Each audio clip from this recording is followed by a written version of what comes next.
సింగరేణి జంగ్ ఆఖరి ఘట్టానికి చేరుకుంది. ఇప్పటికే ప్రచార సమయం ముగియడంతో గెలిచేదెవరు ఓడేదెవరు అన్నది ఇప్పుడు సస్పెన్స్గా మారింది.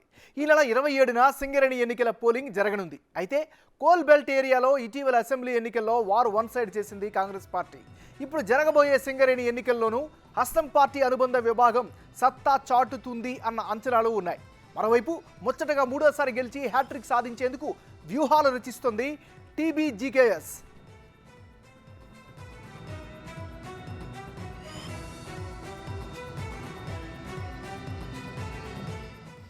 సింగరేణి ఎన్నికలకు రాజకీయ రంగు పులుముకోవడంతో సాధారణ ఎన్నికలను తలపిస్తున్నాయి.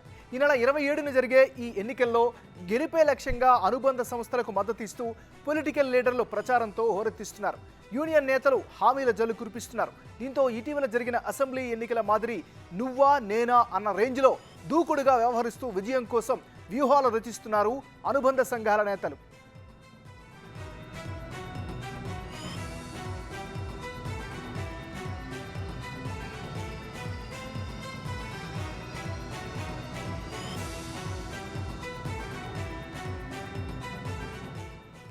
సింగరేణిలో 7వ ఎన్నికలు జరగబోతున్నాయి.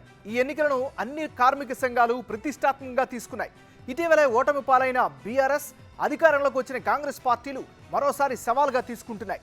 గత 2 సార్లు సింగరేణిలో గుర్తింపు సంఘంగా గెలిచి తిరుగులేని శక్తిగా ఎదిగిన బీఆర్ఎస్ అనుబంధ సంస్థ తెలంగాణ బొగ్గుగని కార్మిక సంఘం మరోసారి గెలిచి హ్యాట్రిక్ కొట్టాలని భావిస్తోంది.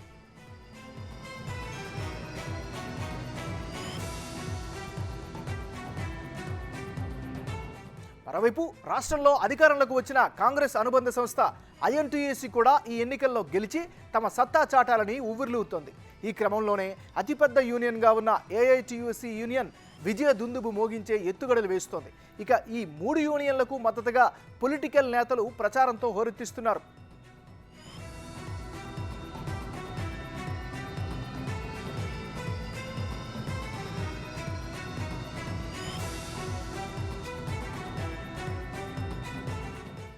నల్ల బంగారంతో ప్రపంచానికి వెలుగులను వెలజిల్లుతున్న సింగరేణి సంస్థకు 7వసారి ఎన్నికలు జరుగుతున్నాయి.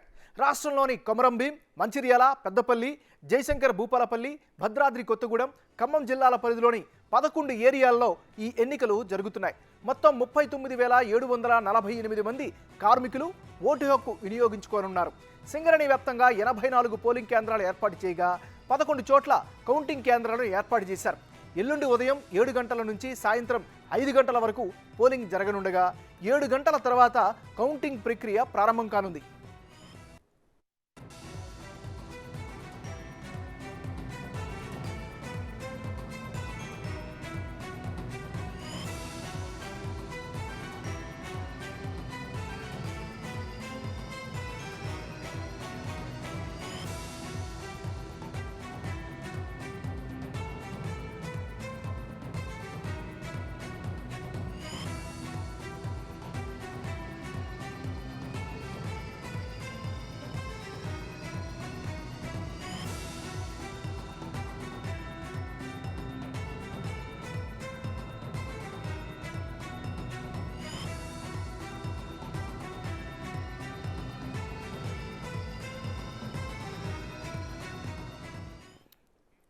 సింగరేణి ఎన్నికలకు సంబంధించినటువంటి తాజా సమాచారం అందించేందుకు కరీంనగర్ నుంచి మా రిపోర్టర్ శ్రీనివాస్, అదేవిధంగా ఖమ్మం నుంచి భాస్కర్ లైవ్లో సిద్ధంగా ఉన్నారు. ముందుగా కరీంనగర్ అయితే వెళ్దాం.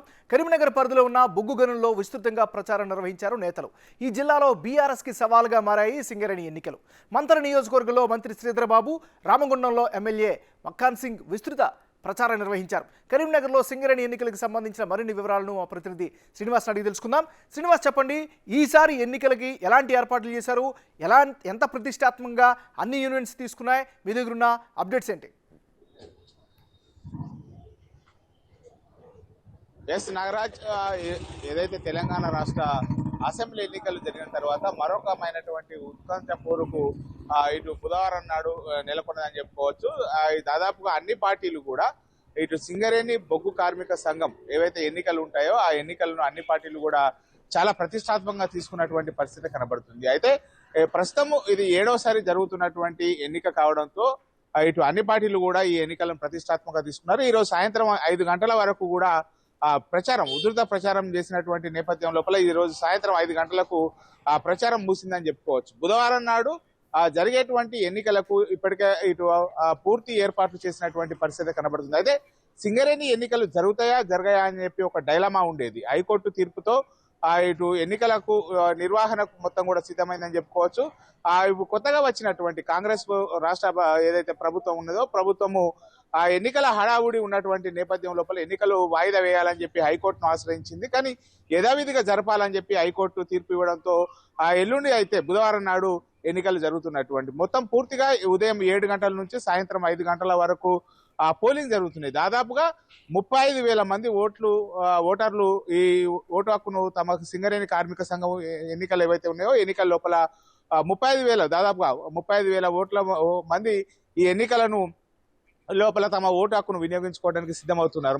ముఖ్యంగా ఇప్పటికే ఇటు ఏదైతే సింగరేణిగా పరివాహ ప్రాంతాల లోపల ఉన్నటువంటి అసెంబ్లీ నియోజకవర్గాల లోపల దాదాపు అన్ని చోట్ల కూడా కాంగ్రెస్ పార్టీ విజయకేతను ఎగిరేసి ఎమ్మెల్యేలుగా గెలిచారు. సో ఎమ్మెల్యేలుగా గెలిచినటువంటి సందర్భంతో పాటుగా తెలంగాణ రాష్ట్రం లోపల కూడా ఇప్పుడు ప్రస్తుతం కాంగ్రెస్ పార్టీ అధికారంలోకి రావడంతో కాంగ్రెస్ పార్టీ యొక్క అనుబంధ సంస్థ ఏదైతే ఉందో ఆ అనుబంధ సంస్థ ఏఐఎన్టీయూసీ తర్వాత సిఐటియు తర్వాత బీఆర్ఎస్ కు సంబంధించినటువంటి టీజీబీకేఎస్ ఇవన్నీ కూడా ప్రతిష్టాత్మకంగా పోటీ పడుతున్నటువంటి పరిస్థితి కనబడుతుంది. గత 2 పర్యాయాలు గత ఎన్నికల లోపల అంతకుముందు ఎన్నికల లోపల బీఆర్ఎస్ పార్టీ అధికారం లోపల ఉండడంతో ఆ బీఆర్ఎస్ పార్టీ యొక్క అనుబంధ సంస్థ ఏదైతే ఉందో అనుబంధ సంస్థ టీజీబీకేఎస్ ఇక్కడ 2 సార్లు కూడా వరుసగా గెలుపొందినటువంటి పరిస్థితి కనబడుతుంది. ఈసారి కాంగ్రెస్ పార్టీ అధికారంలోకి ఉండడంతో కాంగ్రెస్ పార్టీ యొక్క అనుబంధ సంస్థ ఐఎన్టీయూసీ ఈసారి ఖచ్చితంగా విజయకేతనం ఎగరేయాలని చెప్పి చూస్తున్నది. ఇక్కడ ముఖ్యంగా ఎమ్మెల్యేలు కూడా ఉండడంతో ఈ రోజు చివరి రోజు ఇటు కరీంనగర్ జిల్లాలోకి వస్తే మంచని నియోజకవర్గము రామగుండం నియోజకవర్గం లోపల మంత్రి శ్రీధర్ బాబు ఇటు రామగుండం ఎమ్మెల్యే మక్కన్ సింగ్ రాజ్ ఠాగూర్ ఇద్దరు కూడా విస్తృత ప్రచారం కూడా చేసినటువంటి పరిస్థితి కనబడుతుంది. ఈ అసెంబ్లీ ఎన్నికల సమయం లోపలనే ఇక్కడికి కాంగ్రెస్ పార్టీ యొక్క అగ్రనేత రాహుల్ గాంధీ ఇక్కడికి రావడము ఇక్కడికి వచ్చి సింగరేణి యొక్క కార్మికుల యొక్క బాగోగులు అడిగి తెలుసుకోవడం వారికి ఉన్నటువంటి సమస్యలు ఏంటి అనేటువంటి ప్రత్యేకించి సింగరేణి కార్మికులతో ములాఖాత్ అయ్యి వారి యొక్క సమస్యలు కూడా విన్నారు. వచ్చేటువంటి ప్రభుత్వం కాంగ్రెస్ ప్రభుత్వమే కాబట్టి ఖచ్చితంగా మీ యొక్క ఏవైతే కోరికలు ఉన్నాయో వాటిని ఖచ్చితంగా అమలు చేస్తామని చెప్పి కాంగ్రెస్ పార్టీ యొక్క అగ్రనేత రాహుల్ గాంధీ కూడా చెప్పడం కూడా జరిగింది. ఈ నేపథ్యం లోపల ఈసారి ఖచ్చితంగా బొగ్గు కార్మిక సంఘము ఏవైతే ఎన్నికలు ఉన్నాయో ఎన్నికల లోపల కాంగ్రెస్ పార్టీ విజయం సాధించేటువంటి అవకాశాలుగా ఎక్కువగా ఉన్నట్టు